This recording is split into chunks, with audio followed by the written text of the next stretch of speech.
Well, hey there. Thanks for tuning into Your Word for the Day from Calvary. My name is Robert, and I want us to talk for a few moments today about one of the really incredibly powerful elements of our faith, and that is the act of repentance. And this is something that we frequently talk about, and we often even talk about how to do it, but don't always pause and consider why we do it and the significance and weight of it. And I bring this up because it is featured in Psalm chapter 32, where we are today, and we're going to be looking at verse 5. But because my brain enjoys rabbit trails, I saw verse 4, and I just thought, for those of us that live full-time and have us, it might be, maybe a future life verse. It says, "My strength was dried up as by the heat of the summer." I know it's not quite the heat of the summer.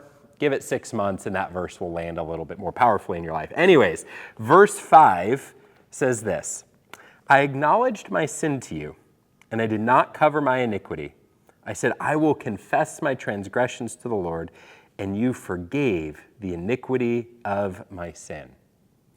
In fact, going back to that statement of our soul being dried up, he stated that in response to the fact that he had been silent before the Lord, and he had not confessed his sins.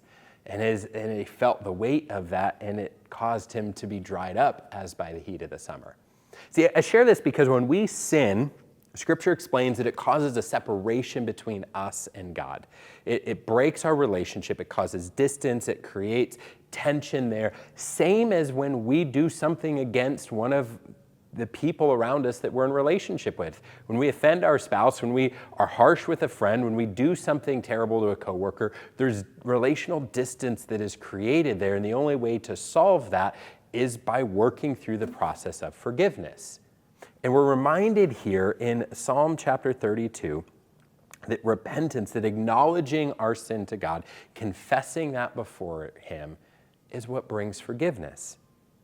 In fact, again, look at the end of verse 5. He says, "I will confess my transgressions to the Lord, and you forgave the iniquity of our sin."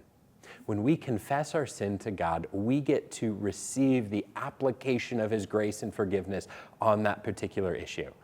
Now, this doesn't need to be something that we're transactional. We keep some kind of Excel spreadsheet of like, I committed this sin. Did I repent of that yet? God's grace is much bigger than that. But it also doesn't mean that we just sit to go, well, I confessed once. That's good enough. No, this is a part of us being an ongoing relationship with God. Elsewhere in Scripture, it reminds us the importance of this. 1 John 1:9 says, "If we confess our sins, God is faithful and just to forgive us our sins and cleanse us of all unrighteousness."